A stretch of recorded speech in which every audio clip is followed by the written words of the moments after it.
tragedy that the entire nation is grappling with, mourning with.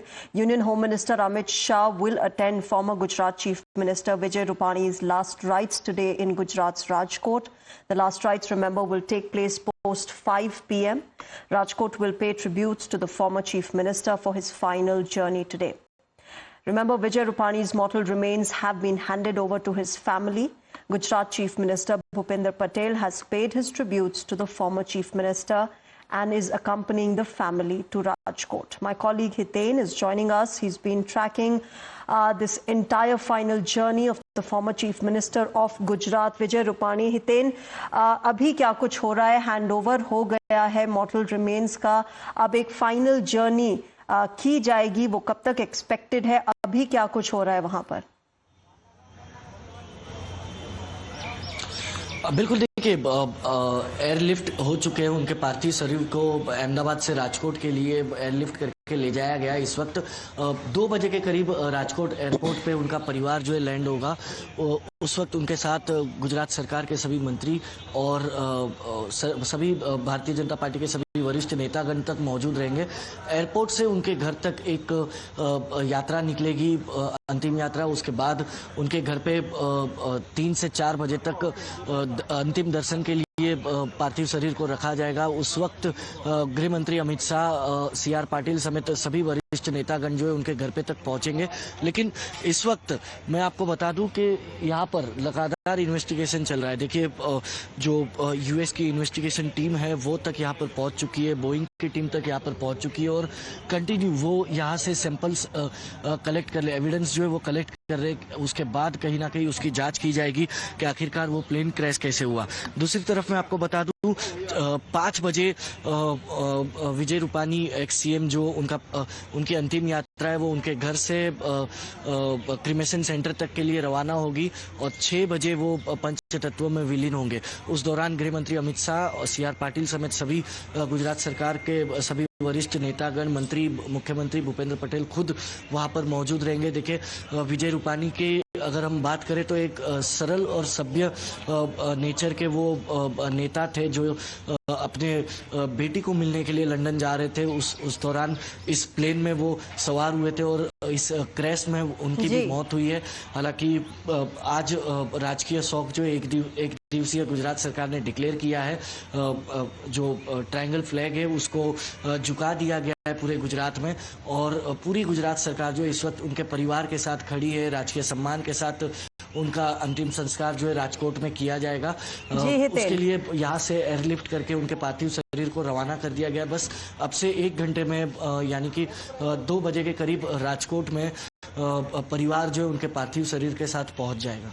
Hiten, मेरे साथ बने रहिए। I have a video for our viewers. The video, ladies and gentlemen, that we are going to show you now shows you the process of how DNA testing is conducted to identify the deceased at the DNA testing lab located in the office of the director of the Forensic Science Laboratory. Remember, so far several DNA samples have been matched and the mortal remains of 35 deceased victims have been handed over to the families. This video is in Gujarati. I'll request my colleague Hiten to keep translating this for us. Forensic સાયન્સની DNA lab છે. મૃતકોના DNA પરીક્ષણ દ્વારા ઓળખની પ્રક્રિયા ચાલી રહી છે. Isolation lab DNA દ્વારા ઓળખની પ્રક્રિયામાં સૌપ્રથમ આઇસોલેશન FSL की टीम के द्वारा DNA टेस्ट लेकर पहचान किया जा रहा है. પહેલા માનવીય અંગોનું પ્રાથમિક પરીક્ષણ કરવામાં આવે છે. DNA આઇસોલેશન લેબમાં सैंपलમાંથી DNA अलग घटनास्थल से मिले हुए मानवीय अंगों का प्राथमिक परीक्षण किया जा रहा है અને પેશીય પદાર્થ જેવા સેમ્પલને કેમિકલ ટ્રીટમેન્ટ આપીને DNA अलग તારવવામાં આવે છે. આ સમગ્ર પ્રક્રિયા માટે વિવિધ અદ્યતન મશીનરીનો ઉપયોગ પણ કરવામાં આવે છે. ક્વોન્ટિફિકેશન सैंपल्स में से DNA सैंपल लिए जा रहे हैं और उसके बाद परिवार के DNA से मैच करने की कोशिश की जा रही है. આ પ્રક્રિયામાં RT-PCR लिक्विड हैंडलिंग जेवा अद्यतन साधनों उपयोगમાં લેવામાં આવી રહ્યા છે. PCR लैब सैंपलમાંથી તારવી લેવામાં આવેલા लेटेस्ट टेक्नोलॉजी के जरिए ये DNA सैंपल को मैच करने की कोशिश की जा रही है. थर्मल साइक्लर मशीन द्वारा આ લેબમાં DNA ની માત્રા વધારવામાં આવે છે. આ પ્રક્રિયા દરમિયાન વિવિધ STR કિટનો પણ ઉપયોગ કરવામાં આવે છે. સિક્વન્સિંગ લેબ અત્યાર સુધીના વિવિધ તબક્કામાંથી પસાર થયેલા DNA સેમ્પલો આ લેબમાં અંતિમ તબક્કા માટે આવે છે. આ લેબમાં DNA સેમ્પલને सीक्वेंसिंग मशीन में रन करवामा अब तक लिए गए सैंपल्स को इस लैब में DNA की जांच के लिए भेजा जा रहा है. DNA प्रोफाइल तैयार करवामा आवे छे. FSL के senior scientist. All right, so that was, of course, this video that was, telling us how DNA testing is done. Hiten, ये वीडियो ना सिर्फ स्टेप्स दिखाता है DNA टेस्टिंग की, क्या कुछ होता है फोरेंसिक लैब्स में, बट क्या कुछ चैलेंजेस आते हैं ऐसी एयर ट्रेजेडी में जहां पर DNA टेस्टिंग के इतना मुश्किल हो जाता है, वो भी कहीं ना कहीं हमारी फोरेंसिक टीम्स उस चैलेंज के साथ भी जूझ रही हैं. बिल्कुल, देखिए जिस तरीके की भयावह घटना थी इसी स्पॉट पर वो घटना घटी थी और उस वक्त जब यहाँ से वो बॉडी कलेक्ट किए जा रहे थे, हालांकि चैलेंजेस इस तरीके से थे कि बॉडीज लगभग पूरी तरह जल के खाक हो चुकी थी और उसके बाद जब उन्हें कलेक्ट करके कई तो मैं आपको बता दूं कि मतलब डॉक्टर्स का ये कहना है कि कुछ पार्ट्स भी अलग अलग उन्हें मिले हैं, लेकिन और कई बॉडी जो मिली है उन्हें DNA से मैच करने में उन्हें चैलेंजेस इसलिए आ रहे क्योंकि जल चुकी है बॉडी पूरी तरह से. तो परिवार के भी एक नहीं 2-3 सभ्यों के सैंपल्स लिए जा रहे हैं. उसके बाद उन सैंपल्स को जो है FSL के जो सीनियर साइंटिस्ट है उनकी तरफ से मैच करने की कोशिश की जा रही है. आप देखिए विजय रूपानी के सैंपल को भी मैच करने में कल सफलता मिली थी. कल शाम में ये खबर आई करीब 3 से 4 बजे के इर्द गिर्द के एक्स CM विजय रूपानी का DNA सैंपल मैच किया गया है. उनका बेटा जब आया US से उसके बाद उनके बेटे का भी सैंपल लिया गया. उसके बाद परिवार के अन्य सदस्यगण जो मौजूद थे उनका सैंपल लिया गया और उसके बाद उन सैंपल्स को जो है मैच किया गया.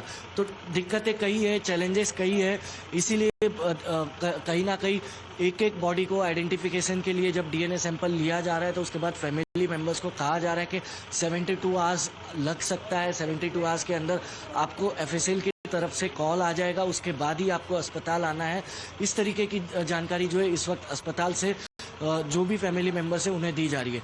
देखिए कल शाम को ये खबर आई कि एक्स CM का DNA मैच हो गया, उसके बाद भी बॉडी कलेक्ट करने के लिए आज परिवार जो है आया. तो चैलेंजेस कई थे क्योंकि वो रिकन्फर्म कर रहे थे क्योंकि 3 से 4 बार उसी सैंपल को जो है वो मैच किया जाता है, रिकन्फर्मेशन किया जाता है. उसी के बाद उस बॉडी को जो है किसी परिवार को हैंड ओवर करने की प्रक्रिया जो है वो की जा रही है. तो आप सोचिए 241 तो प्लेन में सवार थे, अन्य लोगों की भी डेथ हुई, अभी उसकी भी काउंटिंग जारी है.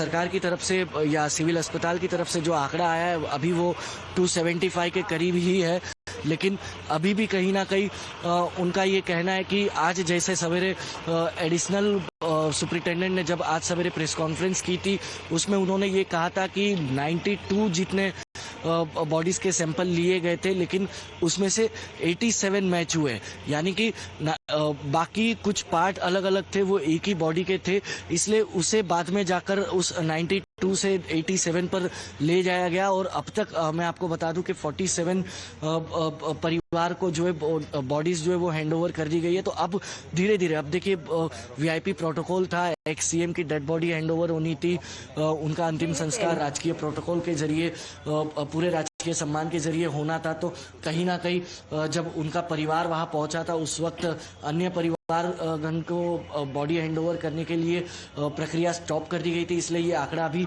47 तक का ही है.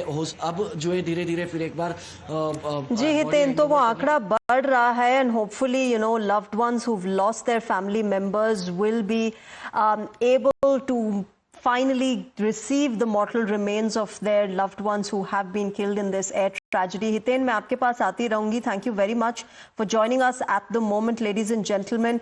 With that, let's also shift our focus to how the weather conditions are impacting